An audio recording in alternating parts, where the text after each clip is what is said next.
E aí pessoal do Mundo Fig, tudo bem?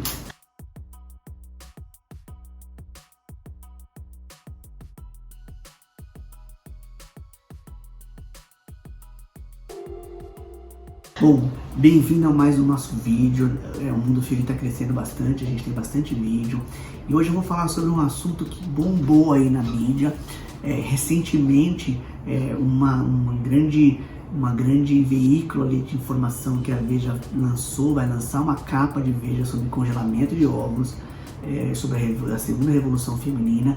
Quem conhece o canal já está acompanhando, eu venho falando isso há algum tempo já, nessa segunda revolução feminina, que é o congelamento de óvulos. Então o vídeo de hoje é para quem quiser tirar dúvida para como funciona, quais são os principais aspectos desse tipo de preservação da fertilidade. Bom pessoal, a gente chama esse tipo de preservação da fertilidade, então vamos lá, a reprodução humana ela pode preservar a fertilidade das pessoas.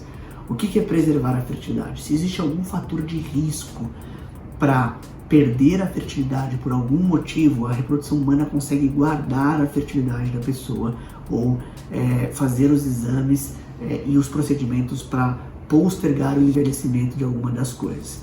Então, a primeira informação que eu queria passar para vocês é que a preservação da fertilidade não é só feminina, ela também pode ser masculina. Mas por que a gente levantou este tema agora? Eu já venho falando no canal há algum tempo sobre congelamento de óvulo ou a preservação social da fertilidade. E o que a gente viu?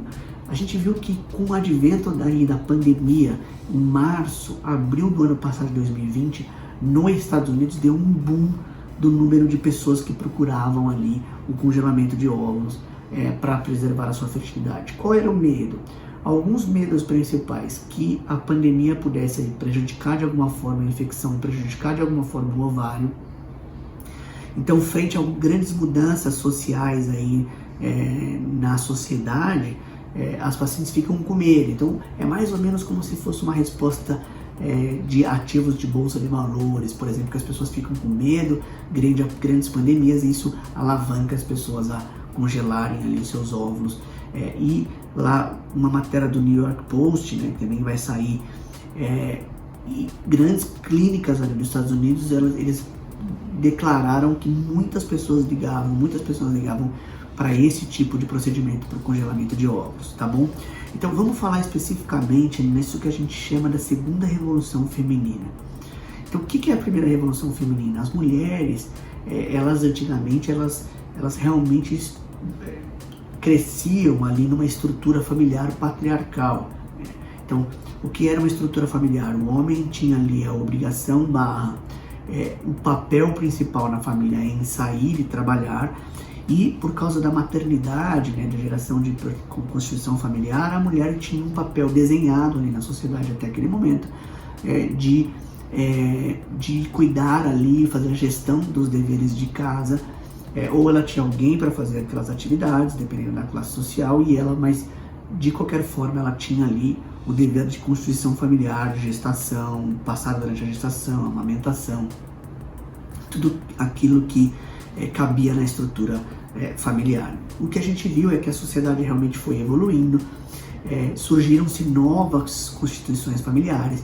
Então o pai, por exemplo, que se separava e cuidava do filho, a mãe que se separava e cuidava do filho sozinha, mas esta mãe sozinha tinha que trabalhar, filhos que não estavam com os pais, mas estavam com os avós, ou seja, vários outros tipos de constituição familiar foram sendo formadas, desses casais que estavam separados, e essa paciente, essa pessoa, essa mulher tinha que enfrentar ali o mercado de trabalho, ou espontaneamente as mulheres começaram a procurar espaços no mercado de trabalho que antes elas não procuravam. E aí qual foi a alternativa? Foi engravidar mais para frente. E para evitar a gravidez, em 1960, a ciência trouxe uma grande solução, que foram os métodos contraceptivos hormonais via oral. Então, vários métodos foram sendo criados, os primeiros métodos com uma concentração de hormônio muito alta, e depois os próximos com uma concentração de hormônio um pouco mais baixa, mas naquele momento a mulher podia postergar a gravidez através de uma pílula, que era realmente a proteção que a mulher tinha. Então, essa foi a primeira revolução feminina, posto engravidar mais para frente. Ninguém estudava na época o impacto do envelhecimento da mulher ao longo do tempo. E esse pedágio chegou. na verdade, biologicamente falando, socialmente falando, a mulher evoluiu muito ali no mercado de trabalho, grandes empresas, grandes cargos nas empresas foram sendo ocupados, mas o papel biológico ali, que era inerente ao sexo feminino, ainda existia, e a gente precisava, a ciência precisava trazer uma solução para essas grandes executivas para engravidar mais para frente. Então, o que a gente notou então? Que as mulheres realmente deixavam para engravidar um pouco mais para frente, assim como os homens. Os homens também, eles querem constituir família um pouco mais para frente, assim como as mulheres. Mas a mulher tem um malefício por trás dela, que é o envelhecimento ovariano, né? O homem, ele não sofre tanto com o envelhecimento ovariano, a mulher, infelizmente, ela sofre um pouquinho mais com a perda folicular, com a perda dos óvulos ali ao longo do tempo.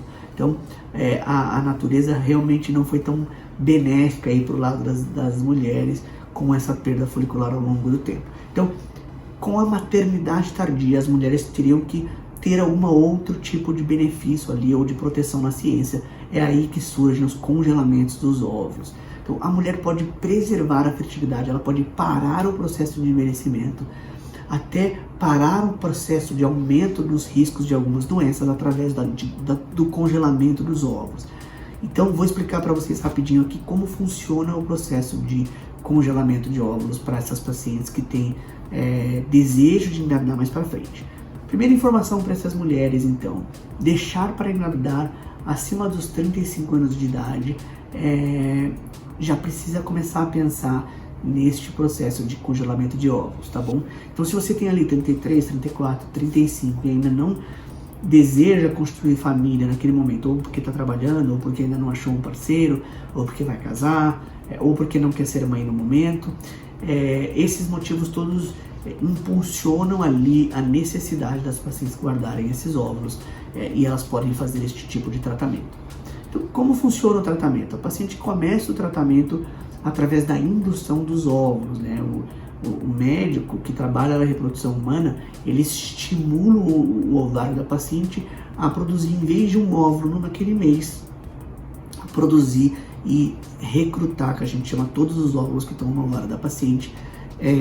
Especificamente, quanto mais ela recrutar naquele mês, maior o número dela ter o número de óvulos desejados. Então, o médico dá os remédios para induzir a ovulação, vai acompanhando a paciente através dos ultrassons, né? Normalmente de 3 a 4 ultrassons são necessários ali para a paciente,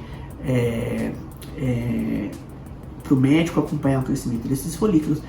Depois, no finalzinho desse processo, ela toma um último remédio que é para maturar os óvulos, e 36 horas depois ela vai até um laboratório de reprodução humana.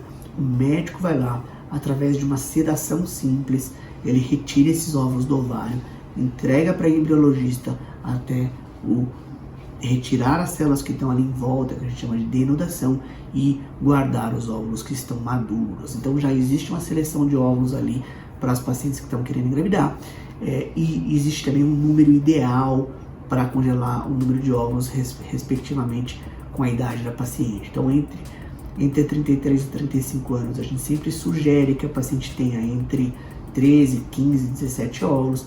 De 35 a 37 a gente aumenta 3 a 4 óvulos, até 5 óvulos, e chegando até 20, 25 óvulos para os pacientes que têm mais de 40 anos de idade.